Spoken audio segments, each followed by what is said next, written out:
Good morning. Welcome to my mini blog. हे बघा, आमची अशी काय तयारी रेडी होती. आम्हाला शिफ्ट करायचं होतं म्हणून, आणि आज मंडे आहे म्हणजे मग औंधना सुट्टी असते. आणि ह्याच्यानंतर जर मंडेला गेला असतं तर लई लेट झाला असता, म्हणून आम्ही पटकन असं शिफ्ट करून घेतलं. तरी पण टेम्पोने यायला लेटच केला, त्याच्यामुळे आम्हाला अजून वेळ लागला.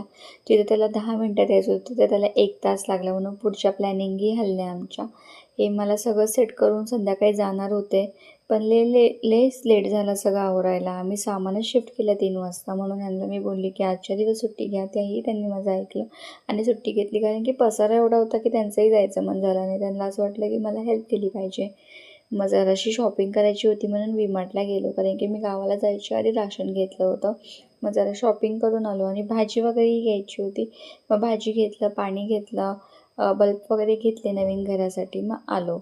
आणि हे जे सगळे भांडे आहेत ना, हे ज्या पिशवीत ठेवले त्याच्यामध्ये कसली तरी पावडर होती, म्हणून ते सगळे भांडे खराब दिसत होते. मग पूर्ण भांडे घासले मी. आणि हे जे काही मांडणी केली आहे ती माझ्या आहोंनी केली आहे. बघा ना किती छान केलं आहे. आणि त्यांनी हे जे भांडे जे मला लागत नाही ते असे सेट करून दिलेत, आणि जे माझे वापरायचे भांडे ते मी वेगळे ठेवलेत. म्हणजे मी त्यांना हात लावणार नाही आणि किचन एकदम साफसुथरा आणि स्वच्छ राहणार. त्यानंतर संध्याकाळी मी असं मस्त वांगं बनवलं. हे तुम्ही सुक्कंही करू शकता. जर तुम्हाला रेसिपी हवी असेल तर मला कमेंट करा, मी तुम्हाला नक्की सांगेल.